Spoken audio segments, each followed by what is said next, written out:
ತುಂಬ ಜನ ಹೇಳುವಂತ ಒಂದು ಕಾಮನ್ ಕಂಪ್ಲೇಂಟ್ ಏನಂದ್ರೆ ನಾವು ಯಾವುದೇ ತರಕಾರಿಗಳು ಬೇಯಿಸುವಾಗ ಅದರಲ್ಲಿರುವಂತ ಪ್ರೋಟೀನ್ ಹಾಳಾಗುತ್ತೆ ಅಂತ ಹೇಳ್ತಾರೆ. ಈ ತರ ಎಷ್ಟೋ ಸಮಸ್ಯೆಗಳಿದ್ದಾಗ ನಾವು ತರಕಾರಿಗಳು ಹಸಿಯಾಗಿ ತಿಂದಾಗ ಏನಾಗುತ್ತೆ, ಅದು ಈಸಿಯಾಗಿ ಡೈಜೆಸ್ಟ್ ಆಗಲ್ಲ, ನಮ್ಮ ಹೊಟ್ಟೆ ಉಬ್ಬರ ಬರಲಿಕ್ಕೆ, ಗ್ಯಾಸ್ ಫಾರ್ಮೇಷನ್ ಆಗಲಿಕ್ಕೆ, ಅಸಿಡಿಟಿ ಆಗಲಿಕ್ಕೆ ಎಲ್ಲ ಇದು ಕಾರಣ ಆಗ್ಬೋದು. ಸೊ ಈ ತರ ತರಕಾರಿಗಳು ನಾವು ಬಿಸಿ ಮಾಡಿದಾಗ ಏನಾಗುತ್ತೆ, ಇದರಲ್ಲಿರುವಂತಹ ಆಕ್ಸಲೇಟ್ಸ್ ಏನಿದೆ ಅದು ಕಂಪ್ಲೀಟ್ಲಿ ಕಡಿಮೆ ಆಗುತ್ತೆ.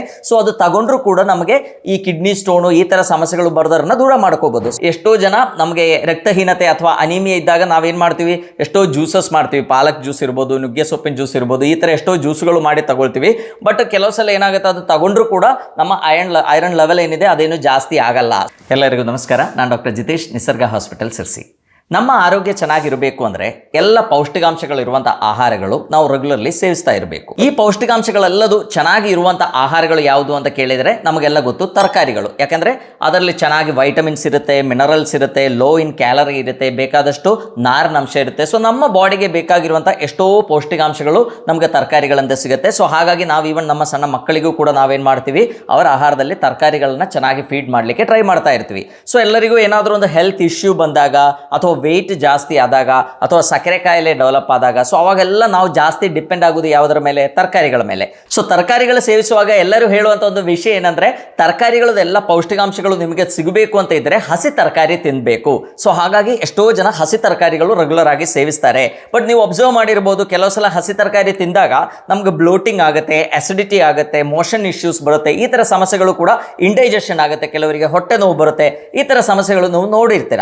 ಸೊ ಹಾಗಾಗಿ ನಾನು ಈ ವಿಡಿಯೋದಲ್ಲಿ ಹಸಿ ತರಕಾರಿ ತಿನ್ನೋದು ಒಳ್ಳೆಯದಾ ಅಥವಾ ತರಕಾರಿ ಬೇಯಿಸಿ ತಿನ್ನೋದು ಒಳ್ಳೆಯದಾ, ಬೇಯಿಸೋದ್ರಿಂದ ತರಕಾರಿಗಳಲ್ಲಿ ಏನಾದರೂ ಪೌಷ್ಟಿಕಾಂಶಗಳು ಕೊರತೆ ಆಗತ್ತಾ ಅಥವಾ ಪೌಷ್ಟಿಕಾಂಶಗಳು ಜಾಸ್ತಿ ಆಗತ್ತಾ, ಯಾವ ತರಕಾರಿಗಳು ಬೇಯಿಸಿ ತಿಂದರೆ ಒಳ್ಳೆಯದು, ಯಾವ ತರಕಾರಿಗಳು ಹಸಿಯಾಗಿ ತಿನ್ನೋದು ಒಳ್ಳೆಯದು ಅಂತ ನಿಮ್ಮೊಟ್ಟಿಗೆ ಶೇರ್ ಮಾಡ್ತೇನೆ. ಸೊ ನಾವು ಯೂಶಲಿ ಹಾಗೆ ತಿನ್ನಲಿಕ್ಕೆ ಅಂದರೆ ಹಸಿಯಾಗಿ ತಿನ್ನಲಿಕ್ಕೆ ಇಷ್ಟಪಡುವಂಥ ತರಕಾರಿಗಳು ಯಾವುದು, ಕ್ಯಾರೆಟ್ ಇರ್ಬೋದು, ಬೀಟ್ರೂಟ್ ಇರ್ಬೋದು, ಸೌತೆಕಾಯಿ ಇರ್ಬೋದು, ಈರುಳ್ಳಿ ಇರ್ಬೋದು, ಕ್ಯಾಪ್ಸಿಕಮ್ ಇರ್ಬೋದು, ಕೆಲವು ಸೊಪ್ಪುಗಳಿರ್ಬೋದು. ಸೊ ಈ ಥರ ತರಕಾರಿಗಳೆಲ್ಲ ನಮಗೆ ಹಾಗೆ ತಿನ್ನಲಿಕ್ಕೆ ತುಂಬ ಇಷ್ಟ. ಸೊ ಹಾಗೆ ತಗೊಳ್ಳೋದ್ರಿಂದ ನಮಗೆ ಬೆನಿಫಿಟ್ ಕೂಡ ಇದೆ. ಸೊ ಯೂಶಲಿ ಬಿಸಿ ಮಾಡುವಾಗ ಅದರಲ್ಲಿ ಕಡಿಮೆ ಆಗುವಂಥ ಕೆಲವು ಪೌಷ್ಟಿಕಾಂಶಗಳು ಯಾವುದು ಅಂತ ಕೇಳಿದರೆ ಮೇನ್ಲಿ ವೈಟಮಿನ್ ಸಿ ಮತ್ತು ಅದರಲ್ಲಿ ಇರುವಂಥ ಕೆಲವು ಆಕ್ಟಿವ್ ಎನ್ಸೈಮ್ಸ್.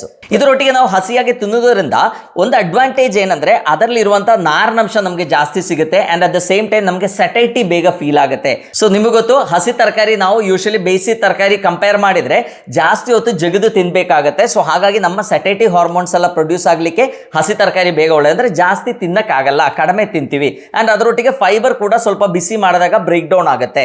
ಸೊ ಅದು ಬಿಟ್ಟರೆ ಈಗ ನನಗೆ ಕೇಳಿದರೆ ಹಸಿ ತರಕಾರಿಗಿಂತ ತುಂಬ ಒಳ್ಳೆಯದು ಬೇಯಿಸಿ ತರಕಾರಿ ಅಂತ ನಾನು ಹೇಳ್ತೇನೆ. ಸೊ ಅದರದ್ದು ಮುಖ್ಯ ಕಾರಣಗಳೇನು ಅಂತ ನಾವು ಒನ್ ಬೈ ಒನ್ ಹೇಳ್ತಾ ಹೋಗ್ತೇನೆ. ಸೊ ಒಂದು ನಮಗೆ ಗೊತ್ತು, ನಾವು ಈ ಥರ ತರಕಾರಿಗಳು ಜಾಸ್ತಿ ಪ್ರಿಫರ್ ಮಾಡೋದು, ನಮ್ಮ ವೆಯ್ಟ್ ರಿಡಕ್ಷನ್ಗೆ ನಾವು ಟ್ರೈ ಮಾಡೋದು ಅಥವಾ ನಮಗೆ ಹೆಲ್ತ್ ಇಶ್ಯೂಸ್ ಬರೋದು, ಇದೆಲ್ಲ ಮೇ ಬಿ ಆಫ್ಟರ್ ಏನ್ ಏಜ್ ಆಫ್ 40 ಅಂತ ಹೇಳ್ಬೋದು. ಸೊ ಆಫ್ಟರ್ ಏನ್ ಏಜ್ ಆಫ್ 40 ನಾವು ನೋಡುವಾಗ ಏನಾಗುತ್ತೆ, ನಮ್ಮ ಡೈಜೆಸ್ಟಿವ್ ಪವರ್ ಕೂಡ ಕಂಪ್ಯಾರಿಟಿವ್ಲಿ ಸ್ವಲ್ಪ ಕಡಿಮೆ ಆಗುತ್ತೆ.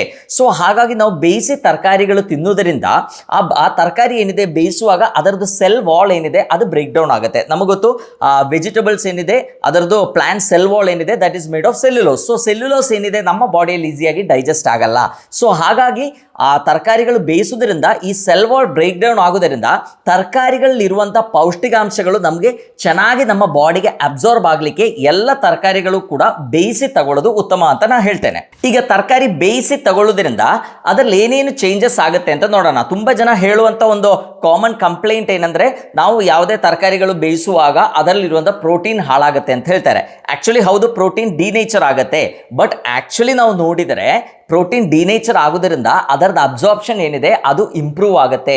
ಈ ಪ್ರೋಟೀನ್ ಏನು ಬ್ರೇಕ್ ಡೌನ್ ಆಗಿ ಏನು ಹಾಳಾಗಲ್ಲ, ಅದರದ್ದು ಅಮಿನೋ ಆಸಿಡ್ ಅಬ್ಸಾರ್ಪ್ಷನ್ ಏನಿದೆ ಅದು ಇಂಪ್ರೂವ್ ಆಗುತ್ತೆ. ಆ್ಯಕ್ಚುಲಿ ಒಂದು ವೆಜಿಟೇಬಲ್ ಅಲ್ಲಿ ನಾವು ನೋಡುವಾಗ ಪ್ರೋಟೀನ್ ಏನಿದೆ ಅದು ತುಂಬ ಫೈಬರ್ ಒಟ್ಟಿಗಿರುತ್ತೆ, ಅದು ಡೈಜೆಸ್ಟ್ ಆಗಿ ಅಬ್ಸಾರ್ಬ್ ಆಗೋದು ಕಷ್ಟ ಆಗುತ್ತೆ actually. But at the same time ನಾವು ಬೇಯಿಸೋದ್ರಿಂದ ಆ ಪ್ರೋಟೀನಲ್ಲಿ ಇರುವಂಥ ಅಮಿನೋ ಆಸಿಡ್ಸ್ ಏನಿದೆ ನಮ್ಮ ಬಾಡಿಗೆ ಬೇಗ ಡೈಜೆಸ್ಟ್ ಮಾಡಿ ಅಬ್ಸಾರ್ಬ್ ಮಾಡಲಿಕ್ಕೆ ಈಸಿ ಆಗುತ್ತೆ. ಸೊ ಹಾಗಾಗಿ ಆ ತಪ್ಪು ಕಲ್ಪನೆ ಎಲ್ಲರೂ ದೂರ ಮಾಡ್ಕೊಳ್ಳಿ. ಅಂದರೆ ಪ್ರೋಟೀನ್ ನಾವು ಬಿಸಿ ಮಾಡೋದ್ರಿಂದ ತರಕಾರಿಯಲ್ಲಿರುವಂಥ ಪ್ರೋಟೀನ್ ಏನಿದೆ ಅದು ಹಾಳಾಗುತ್ತೆ. ಸೊ ಆ ಥರ ಏನು ಹಾಳಾಗಲ್ಲ, ಅದು ನಮಗೆ ಇನ್ನೂ ಚೆನ್ನಾಗಿ ಸಿಗಲಿಕ್ಕೆ ಅದು ಹೆಲ್ಪ್ಫುಲ್ ಆಗುತ್ತೆ. ಆ್ಯಂಡ್ ಮತ್ತೊಂದು ಹಾಳಾಗುವಂಥದ್ದು ಇದೆ, ನಾನು ಫಸ್ಟ್ ಹೇಳಿದ್ದೇನೆ, ವೈಟಮಿನ್ ಸಿ ಏನಿದೆ ದಟ್ ಈಸ್ ವೆರಿ ವಾಲಟೈಲ್ ಆಗಿರುವಂಥದ್ದು, ಅದು ನಮಗೆ ಸಿಗಲ್ಲ. ವೈಟಮಿನ್ ಸಿ ಹಾಳಾಗುತ್ತೆ, ನಮಗೆ ಸಿಗಲ್ಲ.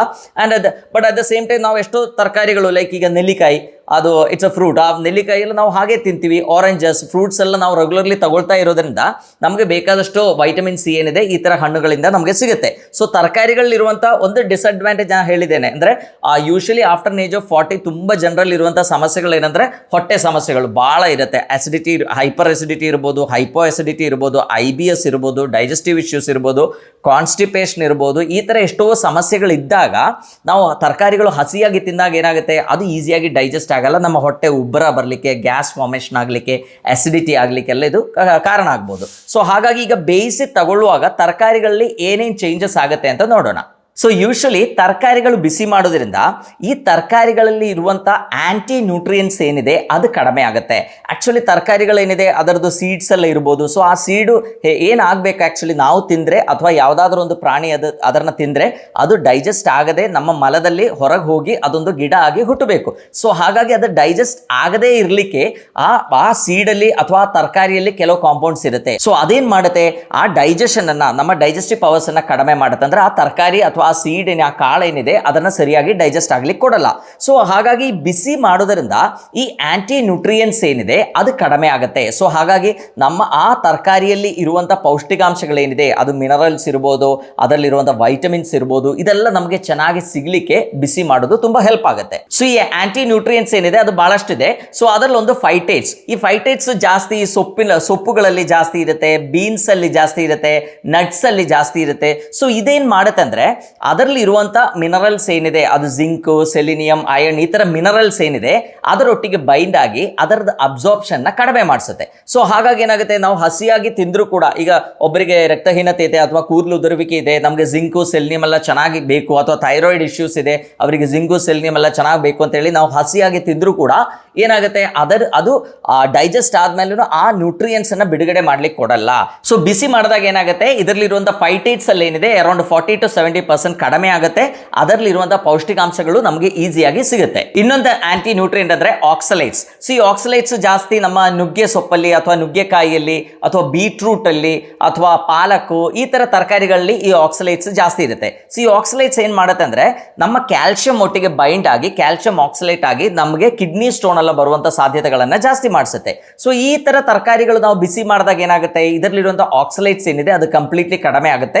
ಸೊ ಅದು ತಗೊಂಡ್ರು ಕೂಡ ನಮಗೆ ಈ ಕಿಡ್ನಿ ಸ್ಟೋನು ಈ ತರ ಸಮಸ್ಯೆಗಳು ಬರೋದನ್ನ ದೂರ ಮಾಡ್ಕೋಬಹುದು. ಸೊ ಎಷ್ಟೋ ಜನ ಹೇಳ್ತಾರೆ, ನೀವು ಅಬ್ಸರ್ವ್ ಮಾಡಿರ್ಬೋದು, ನನಗೆ ಕಿಡ್ನಿ ಸ್ಟೋನ್ ಇದೆ, ನಾನು ಟೊಮ್ಯಾಟೊ ತಿನ್ನಲ್ಲ, ಪಾಲಕ್ ತಿನ್ನಲ್ಲ, ನುಗ್ಗೆ ಸೊಪ್ಪು ತಿನ್ನಲ್ಲ, ಅಥವಾ ಬೀಟ್ರೂಟ್ ತಗೊಳ್ಳಲ್ಲ ಅಂತ ಹೇಳ್ತಾರೆ. ಸೊ ಅಂಥವ್ರು ಏನ್ ಮಾಡಬಹುದು, ಇದನ್ನ ಚೆನ್ನಾಗಿ ಬಿಸಿ ಮಾಡಿ ಬಾಯ್ಲ್ ಮಾಡಿ ತಗೊಳ್ಳೋದ್ರಿಂದ ಅದರಲ್ಲಿ ಇರುವಂತಹ ಆಕ್ಸಲೈಟ್ಸ್ ಏನಿದೆ ಅದು ಕಡಿಮೆ ಆಗುತ್ತೆ. ಯೂಶಲಿ ನಮ್ಗೆ ಆಗುವಂತ ಕಿಡ್ನಿ ಸ್ಟೋನ್ಗಳು ಏನಿದೆ ಅದು ಕ್ಯಾಲ್ಸಿಯಂ ಆಕ್ಸಲೇಟ್ ಸ್ಟೋನ್ಸ್ ಅಥವಾ ಕ್ಯಾಲ್ಸಿಯಂ ಫಾಸ್ಫೇಟ್ ಸ್ಟೋನ್ಸ್ ಇರುತ್ತೆ. ಸೊ ಈ ಆಕ್ಸಲೇಟ್ಸ್ ಕಡಿಮೆ ಆಗೋದ್ರಿಂದ ನಮಗೆ ಕಿಡ್ನಿ ಸ್ಟೋನ್ ಬರುವಂತ ರಿಸ್ಕ್ ಏನಿದೆ ಅದು ಕೂಡ ನಾವು ಬಿಸಿ ಮಾಡೋದ್ರಿಂದ ಕಡಿಮೆ ಮಾಡಬಹುದು. ಇನ್ನು ತರಕಾರಿಗಳಲ್ಲಿರುವಂತ ಒಂದು ಆಂಟಿ ನ್ಯೂಟ್ರಿಯೆಂಟ್ ಅಂದ್ರೆ ಗೋಯಿಟ್ರೋಜೆನ್ಸ್ ಅಂತ ಹೇಳ್ತೀವಿ. ನೀವು ಕೇಳಿರ್ಬೋದು, ಹೈಪೋಥೈರಾಯ್ಡಿಸಮ್ ಎಲ್ಲ ಇರೋರು ಕ್ಯಾಬೇಜ್ ತಿನ್ನಬಾರ್ದು, ಕಾಲಿಫ್ಲವರ್ ತಿನ್ನಬಾರ್ದು, ಪಾಲಕ್ ಅಂದ್ರೆ ಕ್ರೂಸಿಫರಸ್ ವೆಜಿಟೇಬಲ್ಸ್ ಯಾವುದು ತಿನ್ನಬಾರ್ದು ಅಂತ ಹೇಳ್ತಾರೆ. ಅದಕ್ಕೆ ಕಾರಣ ಏನಂದ್ರೆ ಅದರಲ್ಲಿರುವಂತ ಗೋಯಿಟ್ರೋಜೆನ್ಸ್ ಅದು ನಮ್ಮ ಥೈರಾಯ್ಡ್ಗೆ ಬೇಕಾಗಿರುವಂತ ಎಷ್ಟೋ ನ್ಯೂಟ್ರಿಯೆಂಟ್ಸ್ ಅಬ್ಸಾರ್ಪ್ಷನ್ ನ ಕಡಿಮೆ ಮಾಡುತ್ತೆ. ಅದು ಅಯೋಡಿನ್ ಇರ್ಬೋದು, ಜಿಂಕ್ ಇರ್ಬೋದು, ಸೆಲಿನಿಯಂ ಇರ್ಬೋದು, ಇದರದೆಲ್ಲ ಅಬ್ಸಾರ್ಪ್ಷನ್ ನ ಕಡಿಮೆ ಮಾಡುತ್ತೆ. ಸೊ ಹಾಗಾಗಿ ಈ ತರ ತರಕಾರಿಗಳು ಯೂಶಲಿ ಥೈರಾಯ್ಡ್ ಇಶ್ಯೂಸ್ ಇರೋರು ತಿನ್ನಲ್ಲ. ಅಲ್ಲ, ಎಷ್ಟೋ ಜನರಿಗೆ ರೆಗ್ಯುಲರ್ ಆಗಿ ಈಗ ಈ ಹಸಿ ಕ್ಯಾಬೇಜು ಅಥವಾ ಕಾಲಿಫ್ಲವರ್ ಎಲ್ಲ ರೆಗ್ಯುಲರ್ಲಿ ತಿನ್ನೋವರಿಗೂ ಕೂಡ ಈ ಥೈರಾಯ್ಡ್ ಇಶ್ಯೂಸ್ ಜನರೇಟ್ ಆಗೋದು ನಾವು ಎಷ್ಟೋ ನೋಡಿದ್ವಿ. ಸೊ ಅವರು ಕೂಡ ಇದನ್ನ ಬೇಯಿಸಿ ತಗೊಳ್ಳೋದ್ರಿಂದ ಅದರಲ್ಲಿರುವಂಥ ಗಾಯ್ಟ್ರೋಜೆನ್ಸ್ ಏನಿದೆ ಅದು ಕಡಿಮೆ ಆಗುತ್ತೆ. ಸೊ ಹಾಗಾಗಿ ಅವರಿಗೆ ಥೈರಾಯ್ಡ್ ಸಮಸ್ಯೆ ಬರೋದನ್ನ ದೂರ ಮಾಡ್ಕೋಬಹುದು. ಈವನ್ ಅದರಿಂದ ಇಂಡ್ಯೂಸ್ ಆಗಿರುವಂಥ ಥೈರಾಯ್ಡ್ ಸಮಸ್ಯೆ ಇದ್ರೆ ಈ ತರ ತರಕಾರಿಗಳು ಬೇಯಿಸಿ ತಗೊಳ್ಳೋದ್ರಿಂದ ಆ ಥೈರಾಯ್ಡ್ ಇಶ್ಯೂ ಕೂಡ ನಮಗೆ ಸರಿ ಮಾಡಲಿಕ್ಕೆ ಸಾಧ್ಯ. ಇನ್ನು ಈ ಹಸಿ ತರಕಾರಿಗಳಲ್ಲಿರುವಂಥ ಮತ್ತೊಂದು ಆಂಟಿ ನ್ಯೂಟ್ರಿಯೆಂಟ್ ಅಂದ್ರೆ ಲೆಕ್ಟಿನ್ ಅಂತ ಹೇಳ್ತೀವಿ. ಸೊ ಈ ಲೆಕ್ಟಿನ್ ಈಸ್ ಲೈಕ್ ಎ ಪ್ರೊಟೆಕ್ಷನ್, ಅಂದ್ರೆ ಅದು ನಮ್ಮ ಈ ಡೈಜೆಷನ್ ಅನ್ನ ಕಡಿಮೆ ಮಾಡುತ್ತೆ. ಅಂದ್ರೆ ಮೇನ್ಲಿ ಇದು ಕಾಣೋದು ಈ ಕಾಳುಗಳಲ್ಲಿ. ಸೊ ನಾನು ಫಸ್ಟ್ ಹೇಳಿದ್ದೇನೆ, ಕಾಳುಗಳು ಆಕ್ಚುಲಿ ಅದು ನಮ್ಮ ಮಲದಲ್ಲಿ ಹೊರಗೆ ಹೋಗಿ ಒಂದು ಗಿಡ ಆಗಿ ಹುಟ್ಟಬೇಕಾಗಿರುವಂಥದ್ದು. ಸೊ ಹಾಗಾಗಿ ಏನಾಗುತ್ತೆ, ಡೈಜೆಷನ್ ಅದು ಸರಿಯಾಗಿ ಆಗ್ಲಿಕ್ಕೆ ಕೊಡಲ್ಲ. ಸೊ ಆಂಟಿ ಡೈಜೆಸ್ಟಿವ್ ಅಂತ ನಾವು ಇದಕ್ಕೆ ಹೇಳಬಹುದು. ಸೊ ಬಟ್ ಬಿಸಿ ಮಾಡೋದರಿಂದ ಅಥವಾ ಬೇಯಿಸೋದ್ರಿಂದ ಏನಾಗುತ್ತೆ, ಈ ಲೆಕ್ಟಿನ್ ಏನಿದೆ ಅದು 100% ನಮಗೆ ಕಡಿಮೆ ಮಾಡ್ಲಿಕ್ಕೆ ಆಗುತ್ತೆ. ಸೊ ಯೂಶಲಿ ಕಾಳುಗಳು ಎಷ್ಟೋ ಜನ ನೀವು ನೋಡಿರ್ತೀರ, ಹಸಿಯಾಗಿ ತಿನ್ಬೇಕು, ಮೊಳಕೆ ಬರಿಸಿ ತಿನ್ಬೇಕು ಅಂತ ಹೇಳ್ತಾರೆ. ಈಗ ಮೊಳಕೆ ಬರಿಸುವಾಗ ಕೂಡ ಅದರಲ್ಲಿರುವಂಥ ಲೆಕ್ಟಿನ್ ಏನಿದೆ ಅದು ಕಡಿಮೆ ಆಗುತ್ತೆ. ಬಿಕಾಸ್ ಅದೊಂದು ಮೊಳಕೆ ಬರುವಾಗ ಏನಾಗುತ್ತೆ, ಅದಕ್ಕೆ ಜೀವ ಬಂತು. ಸೊ ಅದೇನು ಅನ್ಕೊಳ್ಳುತ್ತೆ, ಓಕೆ ಅದು ಹುಟ್ಟಿ ಒಂದು ಗಿಡ ಆಯಿತು, ಇನ್ನು ಲೆಕ್ಟಿನ್ ರೋಲ್ ಅದರಲ್ಲಿಲ್ಲ, ಸೊ ಲೆಕ್ಟಿನ್ ಲೆವೆಲ್ಸ್ ಏನಿದೆ ಅದು ಕಡಿಮೆ ಆಗುತ್ತೆ. ಅಟ್ ದ ಸೇಮ್ ಟೈಮ್ ನಾವು ಅದನ್ನ ಬಿಸಿ ಮಾಡುವಾಗ ಕೂಡ ಏನಾಗುತ್ತೆ, ಅದರಲ್ಲಿರುವಂಥ ಲೆಕ್ಟಿನ್ ಕಡಿಮೆ ಆಗುತ್ತೆ, ಅದು ಸರಿಯಾಗಿ ಡೈಜೆಸ್ಟ್ ಆಗಿ ಅಬ್ಸಾರ್ಪ್ಷನ್ ಕೂಡ ಚೆನ್ನಾಗುತ್ತೆ. ಯೂಶಲಿ ವೆಜಿಟೇರಿಯನ್ಸ್ ಕಾಳು ತಿನ್ನೋದು ಯಾಕೆ, ಪ್ರೋಟೀನ್ ಸಲುವಾಗಿ. ಸೊ ಎಲ್ಲರೂ ಅನ್ಕೊಳ್ಳೋದು ಬೇಯಿಸಿದಾಗ ಪ್ರೋಟೀನ್ ಕಡಿಮೆ ಆಗುತ್ತೆ, ಸೊ ಹಾಗಾಗಿ ನಾವು ಅದನ್ನ ಬೇಯಿಸಬಾರ್ದು, ಹಸಿ ತಿನ್ನಬೇಕು. ಎಷ್ಟೋ ಜನರಲ್ಲಿ ನೀವು ನೋಡಿರ್ತೀರಾ, ಮೊಳಕೆ ಕಾಳು ತಿಂದು ಕೂಡಲೇ ಏನಾಗುತ್ತೆ, ಹೊಟ್ಟೆ ಬ್ಲೋಟಿಂಗ್ ಜಾಸ್ತಿ ಆಗುತ್ತೆ. ಸರಿಯಾಗಿ ಕಾಳುಗಳು ಬೇಯಲಿಲ್ಲ ಅಂದ್ರೂ ಕೂಡ ನಮಗೆ ಬ್ಲೋಟಿಂಗ್ ಜಾಸ್ತಿ ಆಗುತ್ತೆ. ಅದರಲ್ಲಿ ಸೊಲ್ಯುಬಲ್ ಫೈಬರ್ ಕೂಡ ಇದೆ, ಫರ್ಮೆಂಟಬಲ್ ಸೊಲ್ಯುಬಲ್ ಫೈಬರ್ ಕೂಡ ಈ ಕಾಳುಗಳಲ್ಲಿ ಜಾಸ್ತಿ ಇದೆ, ಅದು ಬ್ಲೋಟಿಂಗ್ ಕಾರಣ ಆಗುತ್ತೆ. ಅದರ ಹೊರಗಡೆ ಇರುವಂಥ ಕವರ್ ಏನಿದೆ, ಆ ಲೆಕ್ಟಿನ್ ಏನಿದೆ, ಅದು ಕೂಡ ನಮ್ಮ ಡೈಜೆಷನ್ ತೊಂದರೆಯಾಗಿ ನಮಗೆ ಬ್ಲೋಟಿಂಗ್ ಎಲ್ಲ, ಹೊಟ್ಟೆ ಉಬ್ಬರ ಬರಲಿಕ್ಕೆಲ್ಲ ಕಾರಣ ಆಗುತ್ತೆ. ಸೊ ಹಾಗಾಗಿ ಕಾಳುಗಳು ಅಥವಾ ಬೀನ್ಸ್ ಇರ್ಬೋದು, ಈ ಥರ ಎಲ್ಲ ಐಟಮ್ಸು ಕೂಡ ಚೆನ್ನಾಗಿ ಬೇಯಿಸಿ ತಿನ್ನೋದ್ರಿಂದ ಅದರಲ್ಲಿರುವಂಥ ಪ್ರೋಟೀನ್ ಏನು ಕಡಿಮೆ ಆಗಲ್ಲ. ಇನ್ಫ್ಯಾಕ್ಟ್ ನಿಮಗೆ ಅದರಲ್ಲಿರುವಂಥ ನ್ಯೂಟ್ರಿಯನ್ಸ್ ಚೆನ್ನಾಗಿ ಅಬ್ಸಾರ್ಬ್ ಆಗ್ಲಿಕ್ಕೆ ಅದು ಹೆಲ್ಪ್ ಆಗುತ್ತೆ. ಸೊ ಎಲ್ಲದು ಬೇಯಿಸಿ ತಗೊಳ್ಳೋದು ಒಳ್ಳೆಯದು.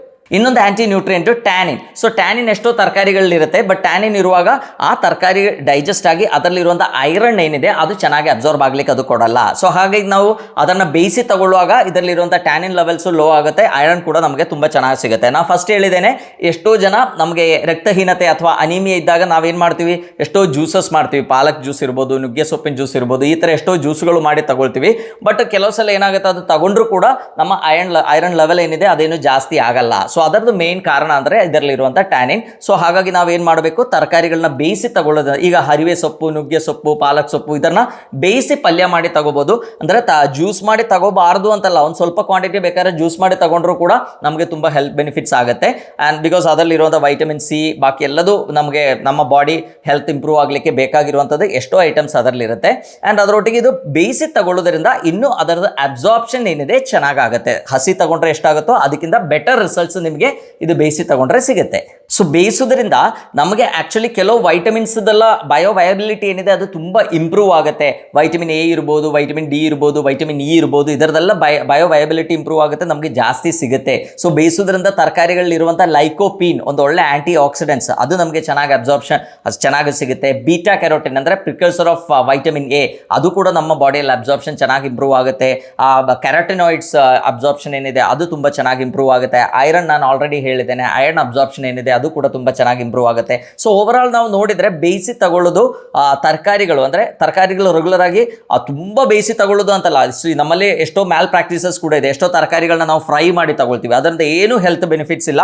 ಅದರಲ್ಲಿರೋ ತರಕಾರಿಯಲ್ಲಿರುವಂಥ ನ್ಯೂಟ್ರಿಯೆಂಟ್ಸ್ ಎಲ್ಲ ಹಾಳಾಗುತ್ತೆ. ಅದರೊಟ್ಟಿಗೆ ಅದರಲ್ಲಿರುವಂಥ ಎಷ್ಟೋ ಒಳ್ಳೆ ಆ್ಯಂಟಿ ಆಕ್ಸಿಡೆಂಟ್ಸ್ ಕೂಡ ಹಾಳಾಗುತ್ತೆ. ಆ್ಯಂಡ್ ಹಾಗಾಗಿ ನಮಗೆ ಹೆಲ್ತ್ ಬೆನಿಫಿಟ್ಸ್ಗಿಂತ ಹೆಲ್ತ್ ಹಜಾರ್ಡ್ಸ್ ಜಾಸ್ತಿ ಆಗುತ್ತೆ. ಬಟ್ ಅದರ್ವೈಸ್ ನಾವು ರೆಗ್ಯುಲರ್ ಆಗಿ ನಾವು ಪ್ರಾಕ್ಟೀಸ್ ಮಾಡುವಂಗೆ ಅಂದರೆ ಬಾಯ್ಲ್ ಮಾಡಿ ತಗೊಳ್ಳೋದು ಅಥವಾ ಸ್ಟೀಮ್ ಮಾಡಿ ತಗೊಳ್ಳೋದ್ರಿಂದ ಅದರಲ್ಲಿರುವಂಥ ನ್ಯೂಟ್ರಿಯೆಂಟ್ಸ್ ಏನಿದೆ ಅದು ಇನ್ನೂ ಚೆನ್ನಾಗಿ ಡೈಜೆಸ್ಟ್ ಆಗಿ ನಮ್ಮ ಅಬ್ಸಾರ್ಪ್ಷನ್ ಇಂಪ್ರೂವ್ ಆಗುತ್ತೆ. ಸೊ ಈ ತರಕಾರಿಗಳ ಲೈಕ್ ನಾನೀಗ ಕುಕಿಂಗ್ ಒಳ್ಳೇದು ಅಂತೇಳಿ ತುಂಬ ಹೀಟ್ ಮಾಡೋದು ಅಥವಾ ತುಂಬ ರಿಪೀಟೆಡ್ ಆಗಿ ಬಿಸಿ ಬಿಸಿ ಮಾಡಿ ತಗೊಳ್ತಾ ಇರೋದು, ಸೊ ಆ ಥರ ಮಾಡುವಾಗ ಅಫ್ಕೋರ್ಸ್ ಅದರಲ್ಲಿರುವಂಥ ಕೆಲವು ನ್ಯೂಟ್ರಿಯೆಂಟ್ಸ್ ಕಡಿಮೆ ಆಗುತ್ತೆ. ಸೊ ಬೆಸ್ಟ್ ಮೆಥಡ್ಸ್ ಯಾವುದು ಅಂತ ಕೇಳಿದ್ರೆ ರೆಗ್ಯುಲರ್ಲಿ ನಾವು ಮಾಡುವಂಗೆ ಸ್ಟೀಮ್ ಮಾಡಿ ತಗೋಬಹುದು, ಬಾಯ್ಲ್ ಮಾಡಿ ಬೇಯಿಸಿ ತಗೋಬಹುದು, ಅಥವಾ ಕುಕ್ಕರಲ್ಲಿ ಕುಕ್ ಮಾಡಿ ತಗೊಳ್ಬೋದು. ಅದೆಲ್ಲ ತುಂಬ ಒಳ್ಳೆ ಪ್ರಾಕ್ಟೀಸಸ್ಸು. ಸೊ ಇದರೊಟ್ಟಿಗೆ ಕೆಲವು ತರಕಾರಿಗಳು ನಾನು ಫಸ್ಟ್ ಹೇಳಿದ್ದೇನೆ, ಲೈಕ್ ಕ್ಯಾರೆಟ್ ಇರ್ಬೋದು, ಕುಕುಂಬರ್ ಇರ್ಬೋದು, ಲೈಕ್ ಕ್ಯಾಪ್ಸಿಕಮ್ ಇರ್ಬೋದು, ಈರುಳ್ಳಿ ಇರ್ಬೋದು. ಸೊ ಈ ಥರ ತರಕಾರಿಗಳು ಏನು ಮಾಡ್ಬೋದು, ನೀವು ಹಸಿಯಾಗಿ ಕೂಡ ತಗೋಬೋದು. ಅದರಲ್ಲಿರುವಂಥ ಹೆಲ್ತ್ ಬೆನಿಫಿಟ್ಸ್ ಕೂಡ ನಮಗೆ ತುಂಬ ಚೆನ್ನಾಗಿ ಸಿಗುತ್ತೆ. ಸೊ ಓವರಾಲ್ ನಾವು ನೋಡಿದರೆ ತರಕಾರಿಗಳು ಬೇಯಿಸಿ ತಗೊಳ್ಳೋದ್ರಿಂದ ನಮಗೇನು ಹೆಲ್ತ್ ಅಂದರೆ ನಮಗೆ ಅದರದ್ದು ನ್ಯೂಟ್ರಿಯೆಂಟ್ಸ್ ಏನಿದೆ ಅದು ತುಂಬ ಏನು ಕಡಿಮೆ ಆಗಲ್ಲ. ಸ್ವಲ್ಪ ವೈಟಮಿನ್ ಬಿ ಕಾಂಪ್ಲೆಕ್ಸು ಮತ್ತು ವೈಟಮಿನ್ ಸಿ ಏನಿದೆ ಅದು ಕಂಪ್ಯಾರಿಟಿವ್ಲಿ ಸ್ವಲ್ಪ ಕಡಿಮೆ ಆಗ್ಬೋದು. ಇನ್ನು ಎಷ್ಟೋ ಕಾಯಿಲೆಗಳಲ್ಲಿ ಲೈಕ್ ಕಿಡ್ನಿ ಸಮಸ್ಯೆಗಳೆಲ್ಲ ಬಂದಾಗ ನಾವು ತರಕಾರಿಗಳನ್ನ ಬೇಯಿಸಿ ಅದರಲ್ಲಿರುವಂಥ ನೀರು ಚೆಲ್ಲಿ ಕೊಡಬೇಕಾಗುತ್ತೆ, ಮತ್ತೆ ಪ್ರಿಪೇರ್ ಮಾಡಿ ಕೊಡಬೇಕಾಗುತ್ತೆ. ಯಾಕಂದರೆ ಅದರಲ್ಲಿ ತುಂಬ ಜಾಸ್ತಿ ಪೊಟ್ಯಾಷಿಯಂ ಇರುತ್ತೆ. ಆ ಪೊಟ್ಯಾಷಿಯಮನ್ನು ಕಡಿಮೆ ಮಾಡಬೇಕು, ಅದಕ್ಕೆ ಲೀಚಿಂಗ್ ಅಂತ ಹೇಳ್ತೀವಿ.